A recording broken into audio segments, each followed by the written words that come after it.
prison inmates in Massachusetts could be faced with an opportunity, one you may not agree with or like. Donate their organs or bone marrow in exchange for time to be reduced off of their sentences.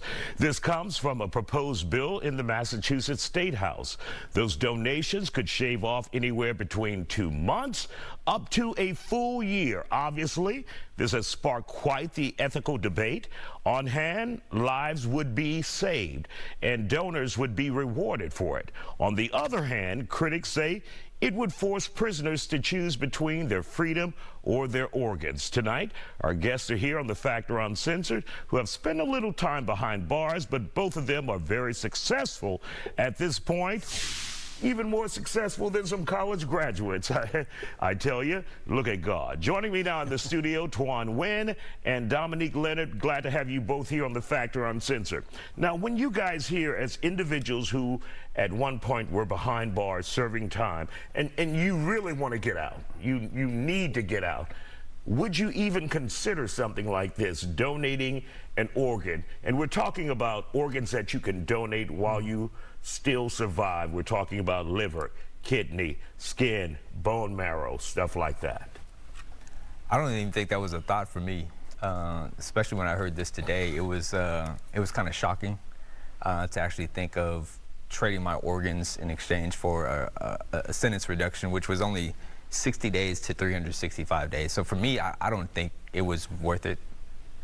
And do you think it's even comparable to what you're giving up for the amount of time that they're willing to take off? I don't think it's worth it at all. If you look at the reduction, I mean, I could understand if someone had a life sentence and him exchanging his organs to save someone else's life and maybe just a form of goodwill in that case. Right.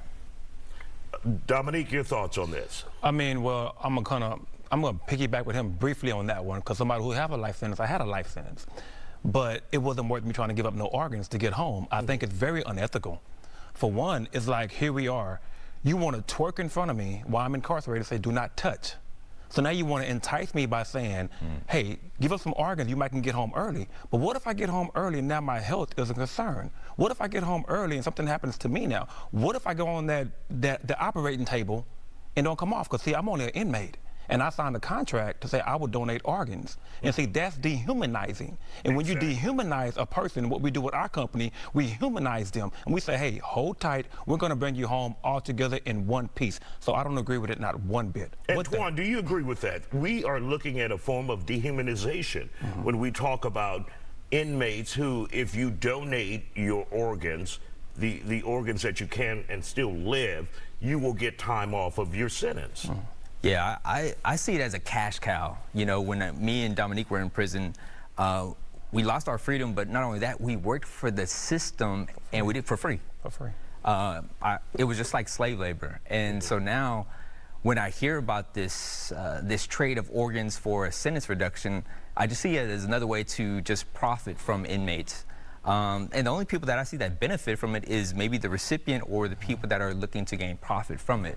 But the inmate, them coming home early doesn't guarantee their success. I mean, 75 to 80% of men that are incarcerated always return back. And now they're leaving worse without organs. And so there's several health risks there that I see. And Dominique, would you be surprised that this proposal in Massachusetts, it was put on the table by a Democrat? Okay. I'm not surprised by that, but I think what happens is that if it's going to be, if it passes out there, I believe state to state would follow, and now becomes a problem. And as Tuan said, we were both incarcerated, and not one time was it even worth a consideration if it came to Texas to give up some organs. And now, even if a person has life without parole, it's still, now, yes, you could be helping society, but it's like, at what risk? Because I'm a risk to be in society, but yet you want to risk me giving up some organs to help society. It's like a backward situation going on. And do you think the list could eventually keep growing and growing, or the opportunity to donate? Give one liver, okay? Give one kidney, okay? We've stacked those years. Now give some bone marrow. Now give some skin. Your thoughts about that? I just think it's very hard to kind of even look at it right now.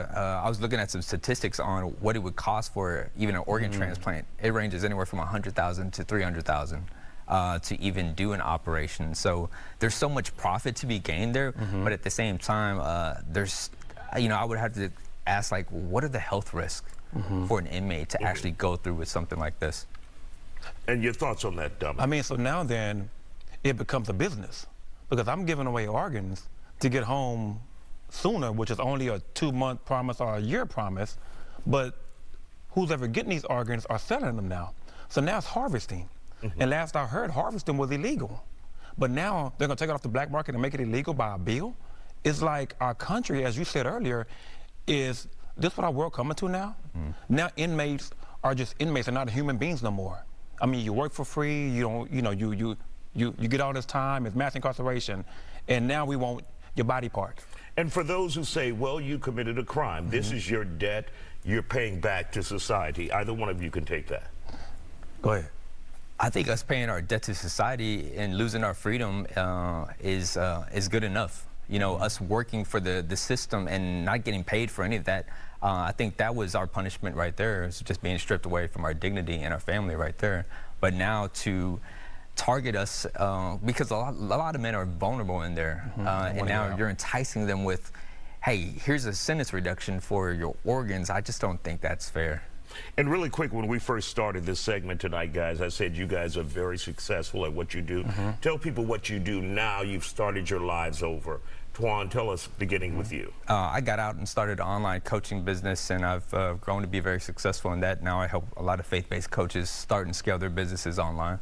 And Dominique? Well, we started justfree.com, which we help inmates and families bring their loved ones home. And this is what we where they dehumanize that, we humanize them, and we get them before the parole board to make them a candidate for this freedom, coming home in one piece. And you give me updates periodically. Yes. How many people have you been successful at getting home? Oh, right now we're probably at 72% of getting people home. All right. Yeah.